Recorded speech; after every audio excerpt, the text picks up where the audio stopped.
Hello à tous et à toutes et bienvenue dans ce nouvel épisode d'Amulart, un show dédié à l'art et aux créatifs qui nous donne envie d'explorer ce que c'est que la créativité et surtout de devenir des artistes nous-mêmes.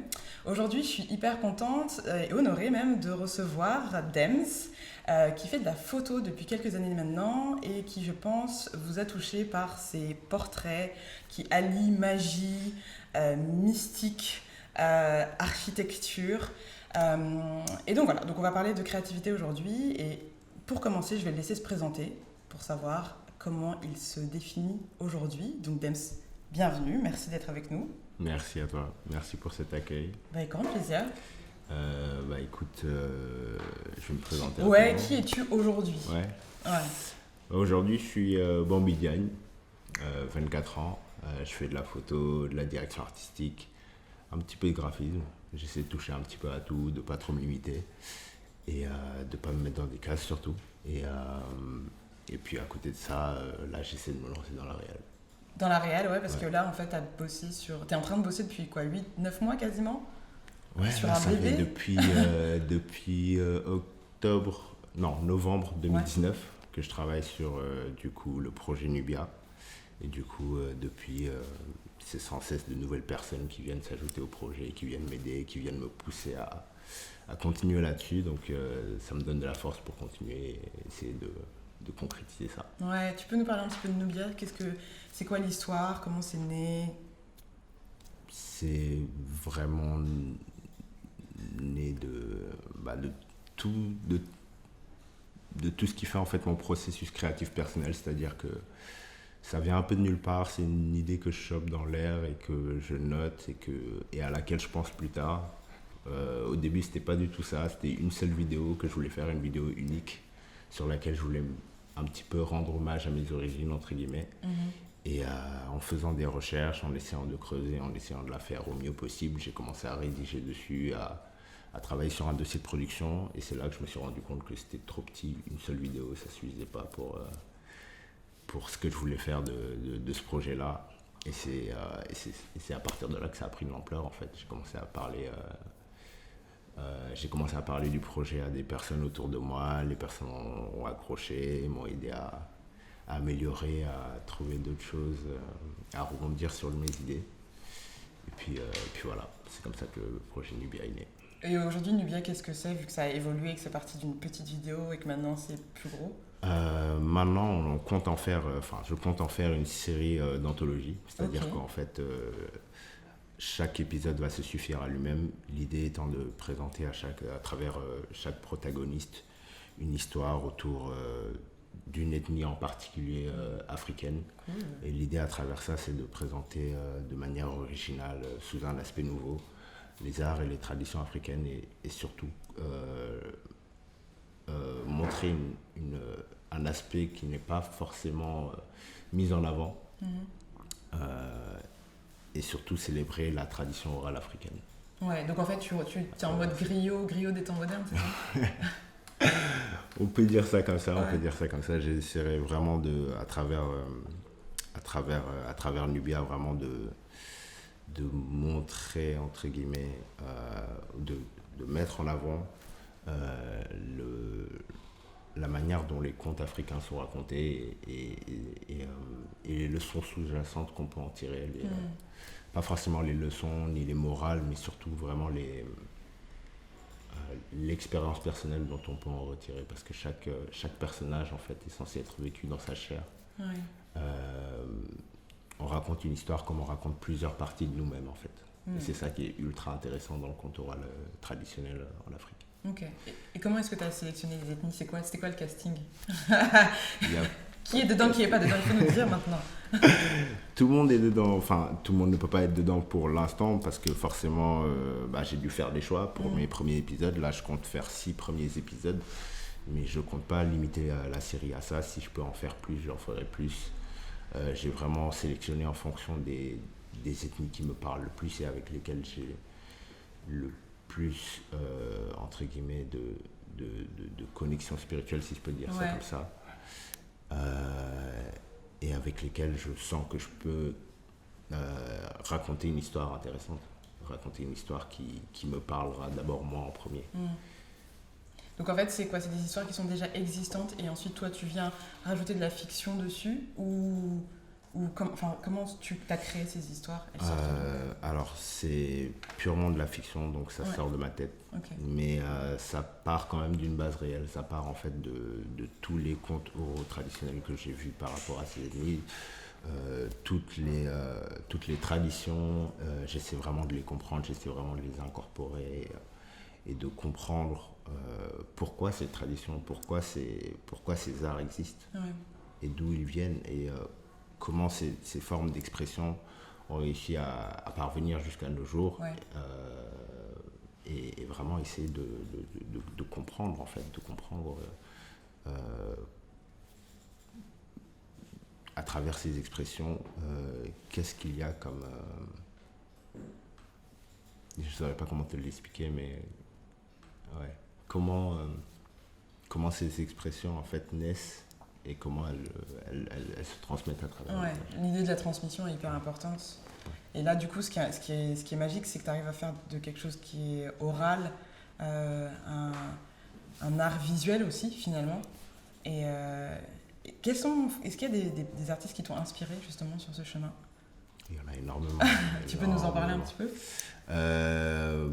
Ouais, avec plaisir. Écoute, il y a beaucoup d'artistes, que ce soit européens, africains, en Amérique. Enfin, en fait, c'est vraiment pour le coup, en termes d'inspiration, je ne me limite pas parce qu'il y a énormément d'inspiration et elle se trouve partout. Et en fait, ce qui est intéressant avec l'art et ce qui est super beau avec l'art, c'est que l'inspiration traverse les frontières, elle n'a pas de frontières en fait. On s'inspire de l'art européen pour faire de l'art africain, on s'inspire de l'art africain pour faire de l'art européen, on s'inspire de l'art asiatique pour importer ça chez nous et faire quelque chose de différent, quelque chose de nouveau. Et c'est surtout ça que je retire de ces 1 an passés sur Nubia en fait, c'est qu'au final toutes ces formes culturelles s'inspirent entre elles et c'est encore plus proéminent et palpable en Afrique parce qu'il y a tellement en fait de diversité en Afrique. Et il y a eu tellement de passages aussi. Oui. et puis du coup, si je peux parler de 3-4 artistes qui m'inspirent vraiment, il y a une artiste en particulier que j'ai découvert là très récemment pendant que je travaillais sur le projet qui s'appelle Zana Masombuka. Okay. C'est une artiste sud-africaine que du coup j'ai contactée et avec laquelle je vais travailler sur Nubia et qui est vraiment super inspirante et super touchante dans sa manière du coup d'exprimer son art parce que c'est une femme Nembélé. Les Nembélé c'est une ethnie en Afrique du Sud qui du coup a vraiment survécu à travers leur art en fait et qui a montré leur art au monde et c'est ce qui a permis de préserver entre guillemets cette culture et de la montrer à l'international en fait. Et sa manière de parler justement de sa culture, de parler de l'art à travers la culture Nembélé m'a vraiment touché et c'est vraiment à partir de là que j'ai réalisé que oui, ce projet vraiment il était nécessaire pour moi et il m'a permis aussi de grandir. Il t'a permis de grandir dans quelle mesure? Qu'est-ce qui est différent entre toi qui a commencé le projet il y a quasiment 9 mois, 1 an, et aujourd'hui l'artiste, qu'est-ce que ça a fait travailler chez toi? Je dirais la plus grande chose, l'intention. L'intention? L'intention. L'intention parce que avant je ne savais pas forcément où j'allais, entre guillemets.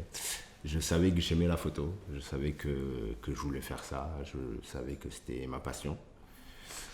Mais je ne savais pas forcément, j'étais un peu rempli de doutes quand même. Est-ce que j'avais choisi la bonne voie? Est-ce que je voulais faire ça toute ma vie? Est-ce que c'était vraiment quelque chose que j'allais faire? Et je pensais beaucoup aussi à l'aspect financier, c'est important aussi, tu vois. Mais j'y pensais énormément. Et à partir du moment où j'ai commencé à travailler sur Nubia,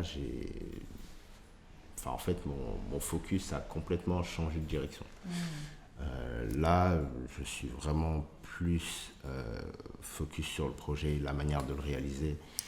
Et à partir de là, j'ai réalisé qu'en fait, tout s'est débloqué pour moi, autour de moi. Les personnes les personnes autour de moi m'ont vraiment aidé à développer ce projet, en fait, et à le rendre plus grand que moi-même. Ouais. Et ça m'a fait vraiment super plaisir, ça me fait toujours plaisir. Et ça me pousse à me lever tous les matins et à travailler dessus, quoi. Du coup, aujourd'hui, il y a moins de doutes, ou il n'y en a plus du tout, par rapport à la photo, par rapport Je à sais ton pas chemin? s'il y en a plus du tout parce que les doutes, c'est toujours dans l'inconscient que ça démarre, comme on dit. Mais en tout cas, ouais, c'est certain qu'il y en a moins, il y en a beaucoup moins. Et je me focus pas dessus, je donne pas d'attention à ça. Je préfère plutôt me focus sur les objectifs et ce que j'ai envie de faire plutôt que sur les doutes. Comment est-ce que tu fais justement pour être capable d'entendre les doutes et te dire ah non, en fait, non, c'est pas ça le plus important. Tu as des techniques, tu fais comment? Tu fais de la magie, c'est des rituels? Il faut partager parce que c'est pas facile quand on est artiste. Bah écoute, des rituels.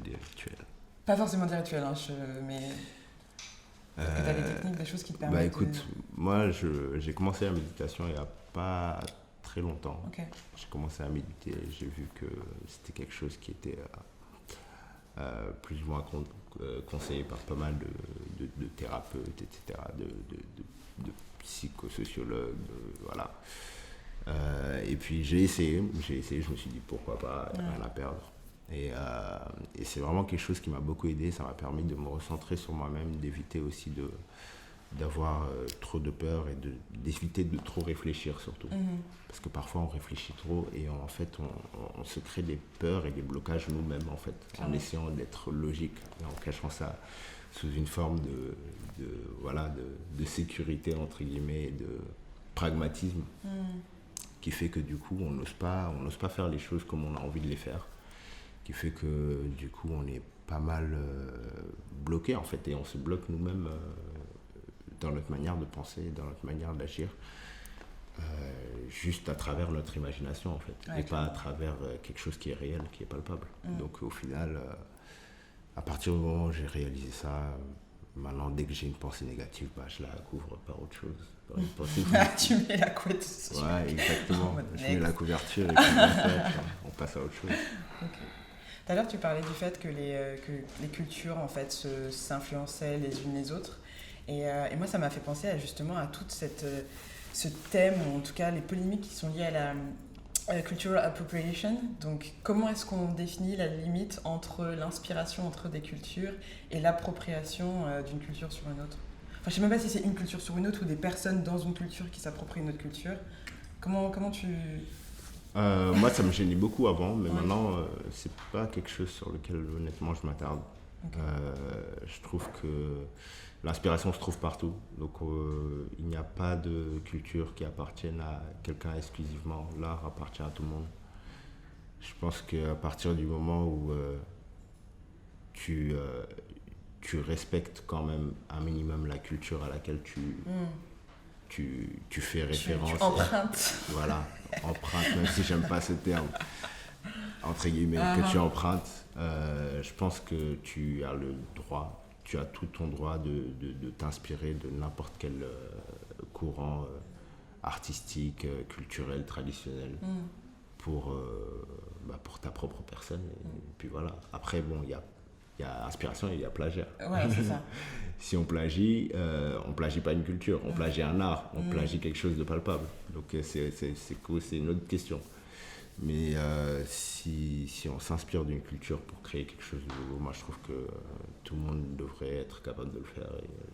Est-ce que la notion de citer cette culture aussi permet de justement de se dire que c'est une inspiration et pas un plagiat ou une appropriation? Parce que c'est souvent ça qui peut être un peu dérangeant. Un peu dérangeant, ouais. Entre autres. Après, ça dépend sur quelle plateforme tu le fais. Ça dépend. Je pense que si c'est de l'art vivant, bah, tu peux pas trop citer, entre guillemets, enfin, je sais pas, l'art vivant est censé être, entre guillemets, vécu sur le moment. Donc c'est une forme d'expression par le mouvement, en fait. C'est une forme qui se traduit par l'émotion du moment. Donc après, si c'est de l'art fixe, par exemple un tableau, une exhibition, enfin, je sais pas, de la photo, etc., c'est toujours intéressant de citer quand même son inspiration. Ça peut être sympa, ça peut être sympa. Mais après, comme je t'ai dit, je pense que si tu le fais pas, tu as quand même le droit de le faire. Enfin, je me bloque plus trop là-dessus, en fait. Okay. Il y a eu un déclic, il s'est passé quelque chose pour toi? Non, pas particulièrement. Pas de déclic là-dessus, c'est juste ma manière de changer, de penser à changer sur pas mal de sujets en même temps. Donc, ok, d'accord. J'accorde moins d'importance à certaines choses, entre guillemets. Et plus d'importance à d'autres? À d'autres. C'est quoi les choses qui sont les plus importantes pour toi aujourd'hui? Moi. Ok, pretty clear. C'est-à-dire écoute, comme je t'expliquais tout à l'heure, tout ce qui est autour de moi, tout ce que je peux contrôler en fait, tout ce que je peux contrôler. J'essaie de pas trop m'attarder sur ce que je peux pas contrôler, sur ce que sur ce que les autres font, parce que ce que les autres font ne regarde qu'au final. Et au final, c'est pas en leur disant de faire quelque chose qu'ils vont le faire. Donc c'est plus une perte de temps qu'autre chose. Enfin, c'est ce que j'ai réalisé. Et après c'est bien d'ouvrir la conversation. C'est bien d'ouvrir la conversation, c'est bien d'essayer de parler aux personnes qui sont ouvertes à la discussion. Mais encore une fois, moi, mon focus personnel est sur moi-même et sur ce que je peux contrôler. Et donc en parlant de contrôle, donc toute la création autour de Nubia, c'est quoi l'ambition? Ça serait quoi le dream? Ok, là tu te dis ok, c'est bon quoi. C'est quoi?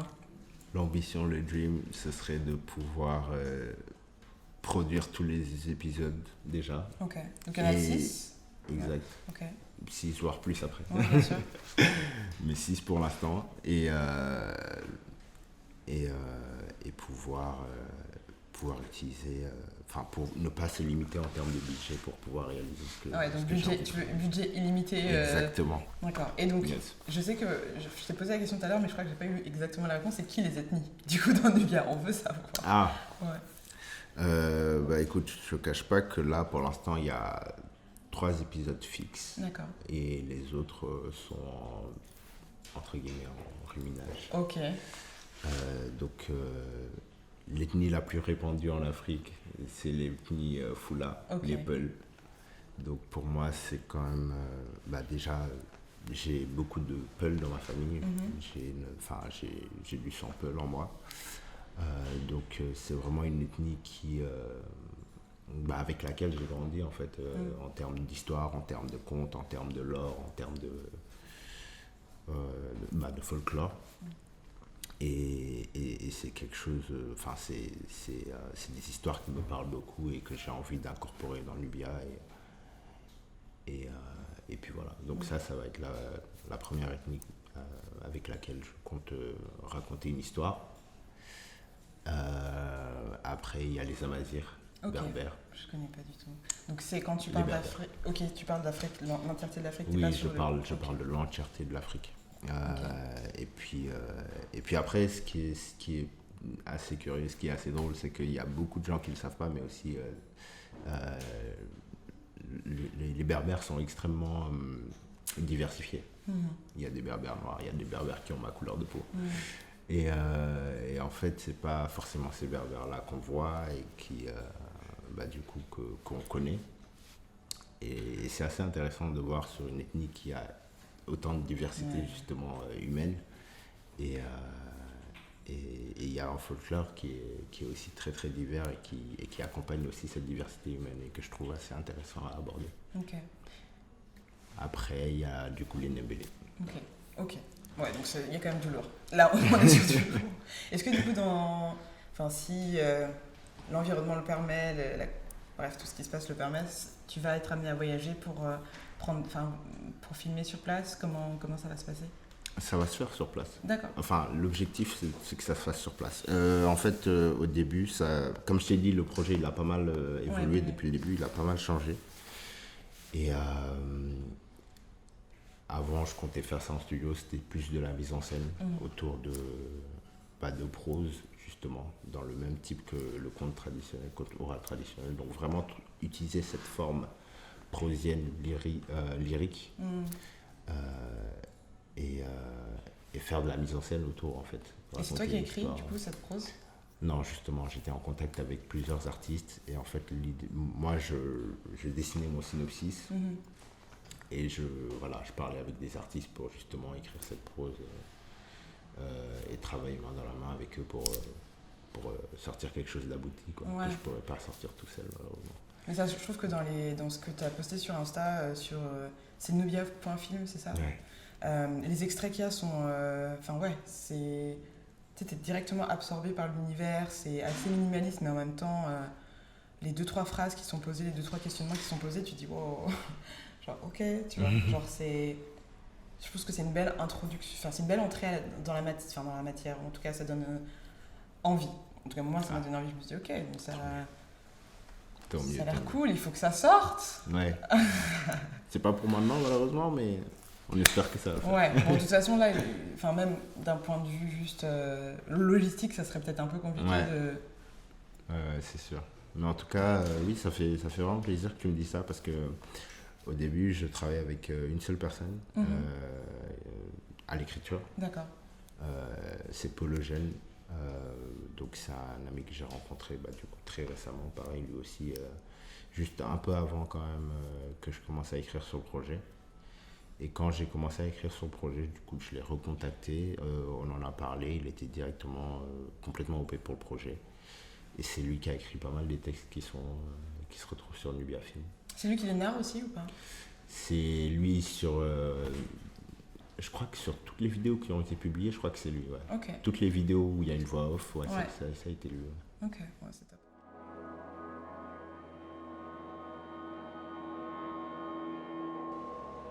C'est presque indescriptible. Cette sensation, l'impression d'avoir vécu tant de vies, tant d'aventures, ressenti tant d'émotions, vu tant de paysages. Toutes ces mélodies, toutes ces voix, ces chants qui t'appellent et te bercent, les entends-tu?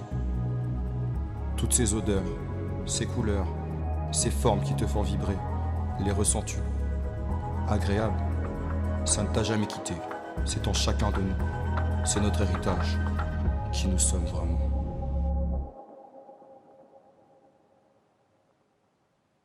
Ouais, c'est top. N'hésitez pas à aller voir sur Instagram du coup nubia.film pour découvrir l'univers de Dems et le soutenir parce qu'il a besoin de soutien et que c'est hyper beau et je pense que ça rend... Enfin c'est bien d'avoir plein de représentations en fait de la culture africaine et je pense que toutes les représentations qui ont une intention d'être dans une représentation sont valables, il n'y en a pas une seule. Et d'ailleurs, ça me fait penser à toute la polémique qu'il y a eu autour de Black is King. Je ne sais pas si tu as suivi un petit peu. Qu'est-ce que tu en as pensé? Le retour Black is King, le fun. Ouais. Bah écoute, moi je pense que je suis un petit peu, entre guillemets, partagé. Enfin, pas vraiment partagé, dans le sens où... en termes, sur la forme, c'est quelque chose de très beau. C'est vraiment super beau. Ça représente du coup une certaine esthétique, un certain idéal, entre guillemets, de l'esthétique africaine. Mais dans le fond, je trouve qu'au final, on n'en apprend pas grand-chose. En fait, c'est quelque chose qui a permis de mettre en avant beaucoup d'artistes africains, ce qui est ultra louable, ce qui est très très louable. Ça a permis de booster des jeunes entrepreneurs, des jeunes artistes très très talentueux qui ont vraiment quelque chose à proposer, à montrer au monde et qui ont pu le montrer grâce à ce film, grâce à cette plateforme. Mais encore une fois, au final, j'ai l'impression que ça montre une partie esthétique glorifiée entre guillemets de l'Afrique sans pour autant vraiment montrer l'Afrique parce que l'Afrique au final ce n'est pas ça en fait. Je saurais pas comment te le dire mais voilà, ça a été c'est quand même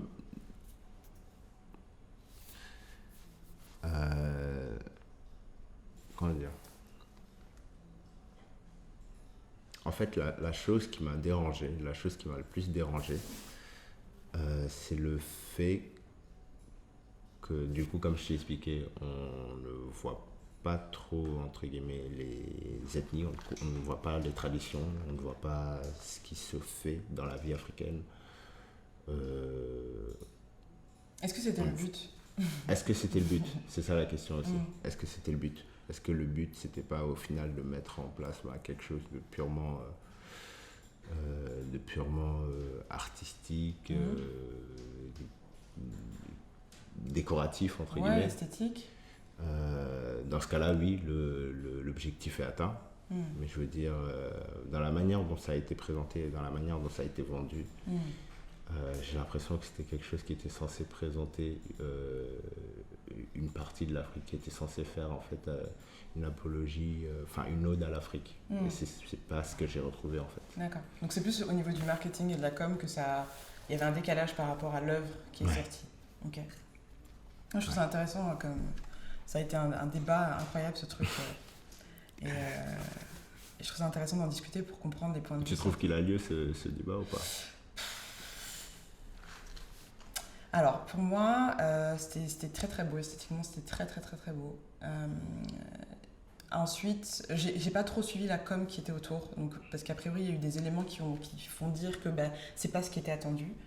Maintenant, moi, je pense que des visions de l'Afrique, il y en a autant que de personnes, et qu'il ne faut pas oublier que nous, on est africains, afro-français, on va dire, mais que quand on est aux États-Unis, on a toute une autre vision. Et donc, quand il s'agit d'une vision africaine pour des Afro-Américains, je trouve que c'était assez réussi, en fait. Même en termes de valeurs, il y avait quand même vachement de mélanges qui sont liés à l'histoire de la culture américaine, qui ne sont pas du tout proches de notre histoire. C'était vraiment, pour moi, un métissage de ce que ça peut être pour une personne, ou en tout cas la team Beyoncé, etc., par rapport à l'Afrique. Et c'est valable, tu vois. Et je pense que si une autre personne le fait, même américaine, il y aura autre chose de différent, dans lequel on ne se retrouvera pas totalement. C'est vrai. Et c'est OK. Donc pour moi, c'est... je suis plus en mode, je soutiens en fait, tant que le travail est bien fait et que ça me fait rêver et que je me dis waouh, et que je sais que sûrement une petite fille ou un petit garçon vont regarder ça aux États-Unis ou autre et se dire waouh, l'Afrique c'est super, même si on ne rentre pas dans les détails, dans la profondeur, c'est une porte d'entrée, tu vois. C'est vrai. Et je trouve ça aussi hyper important de ne pas attendre que tout le travail soit fait par une femme, une artiste, c'est sûr. Si, voilà. Alors, ça, et qu'il y ait des gens comme toi qui proposent d'autres manières de voir l'Afrique et de raconter son oralité et son histoire, et que peut-être que certaines personnes seront ouvertes de facto à ton travail, et d'autres auront vu d'autres éléments peut-être qui sont américains, et du coup ça leur permettra d'être aussi plus ouverts à ton travail. Je sais pas en fait. Donc voilà, non, c'est juste, j'aime bien savoir comment les gens se positionnent par rapport à ça, et pour moi il n'y a pas de ok c'est ça ou c'est pas ça, c'est pas un débat où quelqu'un doit avoir raison, quoi. Ouais. La question, elle n'est pas là. Le plus important, c'est qu'on ait de plus en plus de choses qui nous mettent en avant de manière positive, que ce soit des versions africaines, des versions européennes, des versions afro-américaines. Parce que l'africanité, elle est multiple, et encore plus quand on a des gens qui sont partout dans le monde, en fait. Qu'est-ce qui fait qu'on va dire, oui, ça c'est africain, et ça l'est pas? Qui juge, en fait? Je sais pas, j'ai pas la réponse. Voilà. Mais j'avais eu une conversation assez intéressante avec une styliste pour mon podcast Amulette. Elle s'appelle Olivia Igwe, elle est à Londres, et on avait discuté du fait de la frustration que ça avait provoqué chez nous en tant qu'artiste, en se disant putain mais en fait on n'a pas été adoubé par la reine, tu vois. Et il y avait un truc de genre c'est magnifique, il y a eu plein d'artistes qui sont dedans, on n'est pas dedans, est-ce qu'on est valable, tu vois. Et c'était une vraie conversation qu'on a eue en mode qu'est-ce que ça nous dit aussi de projeter cette volonté d'être validé finalement par quelqu'un d'extérieur, et par Beyoncé pour le coup, même si tu me valides je prends, hein, mais c'est vrai qu'il y avait un truc d'estime en tant qu'artiste, parce que c'est pas facile d'être artiste déjà, comment tu trouves ton estime et tout, enfin c'est pas évident. Donc je pense qu'il y a une conversation à avoir par rapport à ça, à cette validation, je t'adoube, tu vois. Et c'est bien pour les artistes qui ont été adoubés, et c'est génial, et franchement il y a des artistes incroyables, mais parfois tu vois, si t'es pas assis ou si t'es pas à l'aise avec ton identité d'artiste, ça peut être un peu difficile à vivre. Alors même que t'as rien fait pour être adoubé, tu vois. Et d'ailleurs, toi, ton identité d'artiste, comment est-ce que... Ça a toujours été une évidence pour toi? Loin de là. Avec le temps. Loin de là. Mais c'est toujours pas une évidence, entre guillemets, encore une fois. Parce tu te considères comme artiste ou pas, toi? Je me considérais pas comme artiste pendant un bon bout de temps. Ouais. Mais maintenant oui. Ouais. Oui, parce que entre guillemets, maintenant je perçois le mot art autrement. Euh, c'est comme ce que tu me disais tout à l'heure, quand tu parlais des personnes créatives, Mhm. et que tu me disais qu'en fait tout le monde est créatif Ouais. d'une manière ou d'une autre. Et je pense que par écoulement, tout le monde est artiste, Ouais. entre guillemets. Ouais. Dans le sens où tout le monde peut créer sa propre réalité, tout le monde peut créer en fait. On est des personnes, enfin en fait l'humain est un créateur. Ouais, de base. L'humain est un créateur et je pense que c'est une des choses qui nous définit le mieux.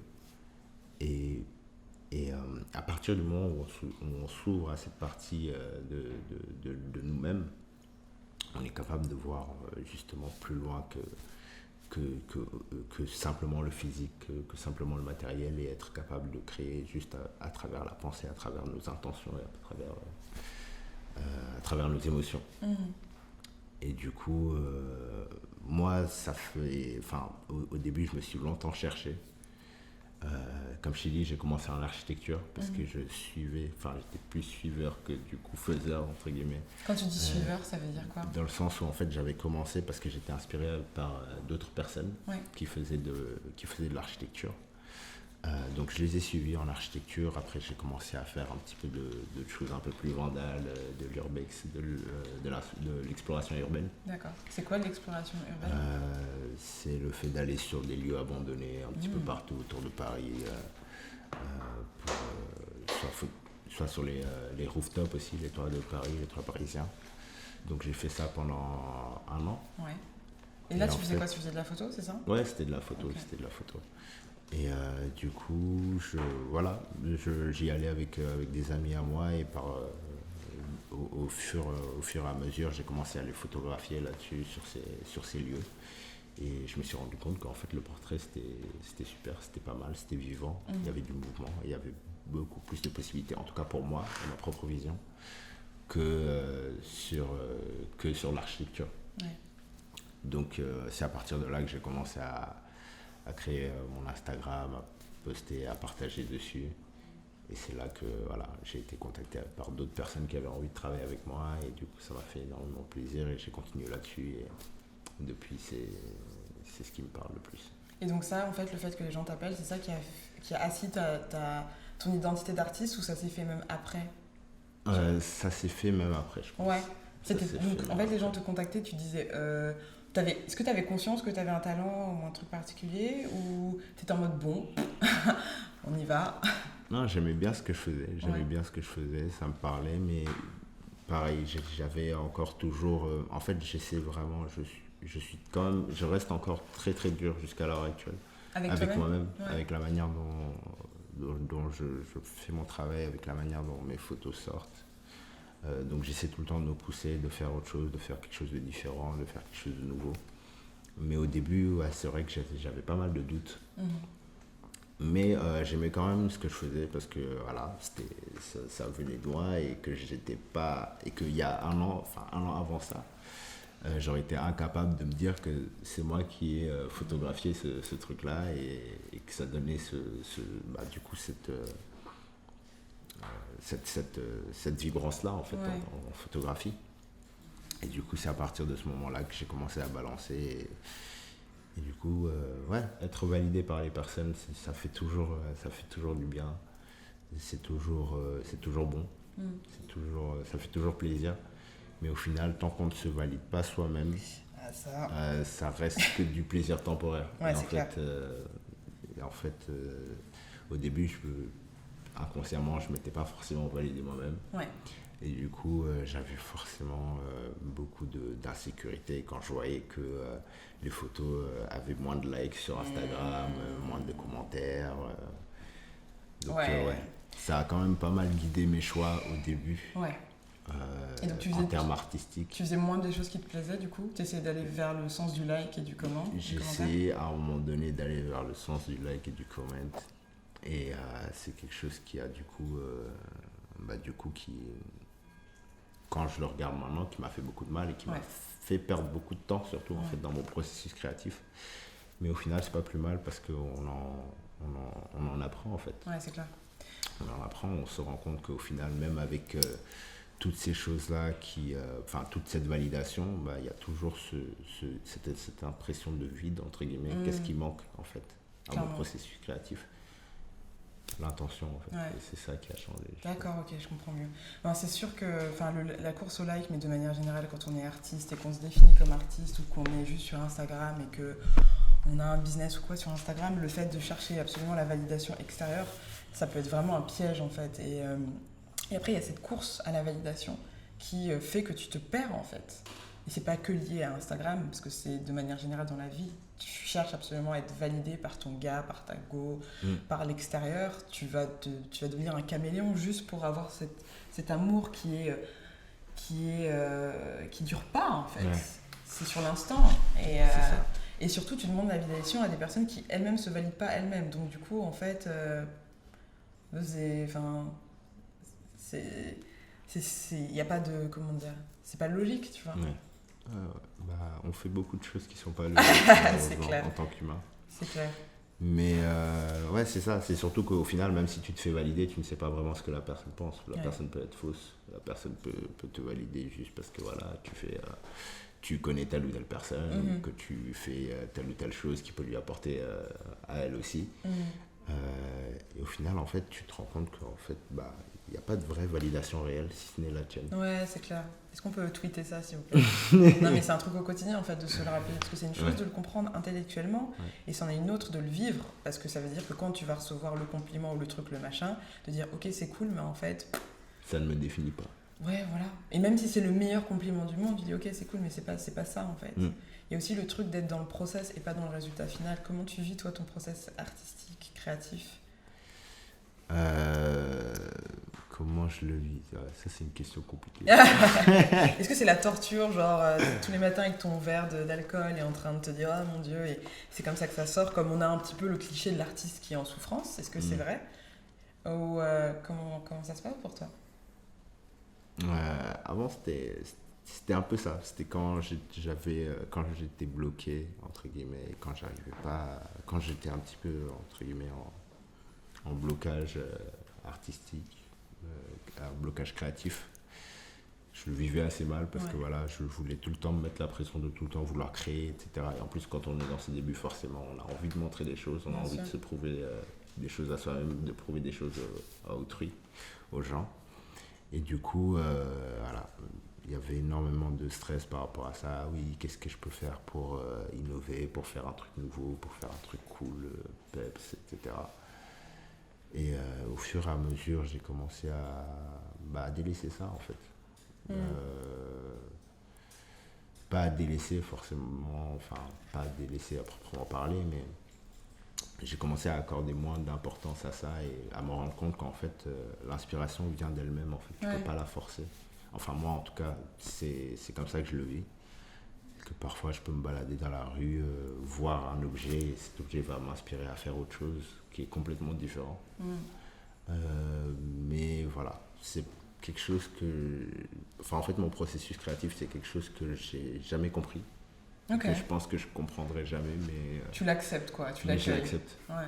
Et tu as dit tout à l'heure un truc au début qui était très poétique, d'ailleurs, c'était que tu avais attrapé quelque chose dans l'air. Enfin, l'inspiration, tu l'avais attrapée dans l'air et qu'elle était venue ensuite se poser. C'est comme ça que tu vois cette énergie créatrice.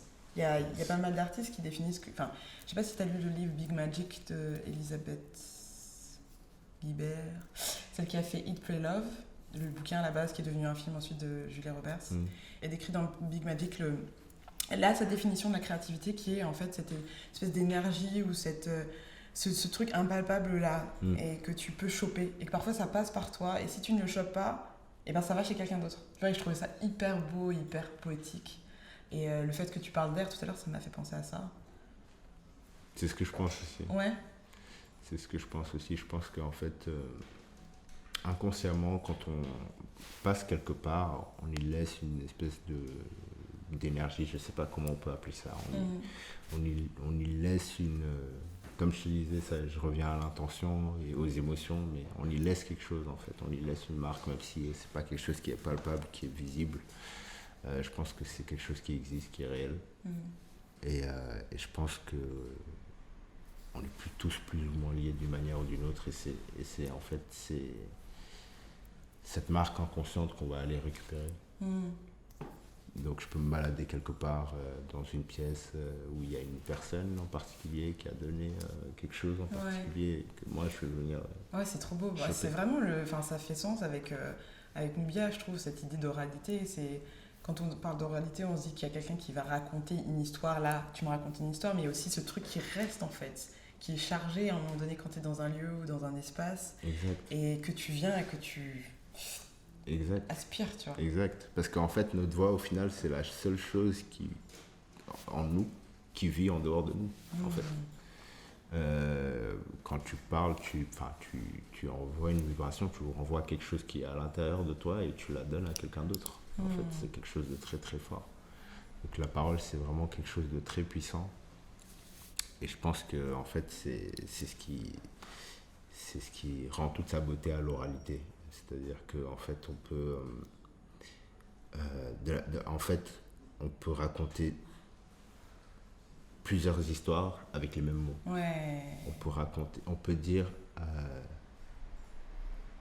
le même mot et raconter différentes histoires avec le même mot. Je peux dire descends, et je peux dire descends. Ouais, c'est tout bête. Et c'est là où l'intention est importante. Oui. Ouais. C'est tout bête, c'est tout con, mais en fait, en fonction de l'émotion que tu insuffles à ta voix et à ce que tu sors, ton message est différent en fait. Et il est perçu différemment, il est ressenti différemment. Et en fait, on peut voir, à travers ça, voir qu'une personne est sincère, et qu'une personne n'est pas sincère, ou qu'une personne est sympathique, et pas sympathique, en utilisant pourtant les mêmes mots. Ouais. C'est très beau tout ça, hein. C'est très très beau, vraiment. Et du coup, toi, tu m'as dit que... juste une dernière question sur la partie écriture. Donc toi, tu écris le synopsis, etc. Mais tu n'es pas dans les mots qui sont dits... qui sont dits dans les extraits que j'ai vus. Parce que il y a quand même une fibre poétique de ouf dans ce que tu... on travaille beaucoup dessus ensemble avec Paul Eugène. Mais c'est plutôt lui qui écrit, parce que lui, il écrit depuis très longtemps. Donc forcément, il a une patte que je n'ai pas encore. J'essaie d'écrire moi de mon côté parce que j'adore l'écriture. C'est quelque chose qui m'inspire beaucoup. Je lis beaucoup d'écrivains qui ont une vraie patte. J'essaie de lire des poètes maintenant aussi, des gens qui font de la prose. Et c'est vraiment quelque chose qui est super beau en fait, parce qu'on peut créer des expressions qui ne sont pas entre guillemets françaises, ou qui ne sont pas entre guillemets réelles, et quand même se faire comprendre. Et en fait, cette flexibilité de l'écriture, c'est quelque chose que j'aime beaucoup et par lequel je suis de plus en plus attiré. Et j'essaie vraiment d'écrire de mon côté aussi et de raconter des histoires à venir. Cool. Qu'est-ce que tu aurais à dire à toutes ces personnes qui se disent qu'elles ne sont pas créatives et qu'elles n'ont pas de créativité, qu'elles ne savent pas comment créer, de ta position d'artiste et de créatif? Moi, je pense que ça part de quelque chose de... Ça part de la manière dont la société est construite, en fait. On nous raconte depuis tout petit, depuis tout enfant, que en fait, il faut utiliser son cerveau, il faut utiliser la logique avant tout. Bon, après, la logique, c'est important. Oui, bien sûr. On a un cerveau, il faut l'utiliser, on est d'accord. Mais je veux dire... En fait, rien que scientifiquement parlant, on a deux hémisphères dans notre cerveau, l'hémisphère gauche, droite. Et en fait, il me semble que l'hémisphère droit est allié à la créativité, et l'hémisphère gauche est plus logique. Et en fonction de ce que tu entraînes, forcément, tu auras plus un penchant vers l'un ou vers l'autre. Et je pense qu'on est tous créatifs, on a tous la possibilité de débloquer notre hémisphère droit. Je pense qu'il faut juste s'ouvrir à nos émotions, il faut s'ouvrir à tout ce qui n'est pas palpable en fait. et éviter de trop rester enfermé dans le pragmatisme, dans la logique, dans la peur, dans les émotions négatives. Waouh, Plus tout un programme. Voilà, exactement. Dans une société qui fait tout pour qu'on reste bloqué dedans. Ouais, je sais que c'est compliqué, mais c'est un travail qu'il faut pas avoir peur d'entreprendre, parce que je pense que sur le long terme, on s'en remercie en fait. Ouais, c'est clair. C'est clair. Et Dems, est-ce que tu peux nous parler de ton actualité? On va conclure cette émission. Est-ce qu'il y a des choses qu'il faut qu'on sache là, pour les prochains... jusqu'à la fin de l'année 2020-2021? Qu'est-ce qui se passe? L'actualité va être très très muette. Ok. Parce que, pour être honnête, on est encore en train de travailler sur Nubia, donc je ne veux pas trop en parler, entre guillemets. Ok. Mais voilà, s'il y a des choses qui arrivent, ce sera plus ou moins majoritairement sur Nubia. Je continue bien sûr mes activités personnelles, entre guillemets, photographiques, graphisme, etc. C'est quelque chose que j'aime beaucoup. J'essaie d'écrire aussi. Et du coup, comme je t'ai dit, vu que le projet a pas mal évolué et qu'au début, je n'osais pas trop aller justement vers cette partie écriture pour le projet de Nubia, c'est ce que je compte faire à l'avenir en fait. D'accord. Je compte vraiment écrire les dialogues, écrire les scènes. Et vu qu'avant c'était plus de la mise en scène et que là c'est plus fictionnel, je peux plus me permettre d'aller vers l'avant et de construire vraiment toute l'histoire. Bien sûr, tout en gardant l'aide des écrivains qui sont avec moi, des poètes, parce qu'ils sont une plume exceptionnelle et que c'est quelque chose qui est très très important pour moi dans la manière d'écrire les épisodes. Mais je compte vraiment être beaucoup plus entre guillemets, proactif là-dessus. Ok, top. En tout cas, merci infiniment pour ta présence. Merci à toi. Et pour ta sensibilité et pour tout le travail que tu fais avec Nubia qui, quand va sortir, sera incroyable et va, j'espère, marquer son temps et son histoire et inspirer d'autres personnes aussi à prendre la suite en fait de cette oralité, de raconter leur histoire à leur version de l'histoire. C'est hyper important. Et si vous voulez retrouver du coup l'actualité de Dems, le plus simple c'est de le suivre sur Instagram, DemsD, et sinon c'est de Nubia Film, je mettrai tout dans la barre d'infos. Et merci infiniment d'avoir suivi l'émission jusqu'au bout. N'hésitez pas à commenter, à donner de la force et de l'amour à Dems. Et on se dit à très vite. Et en attendant, soyez les artistes de votre propre vie. Bye. Salut.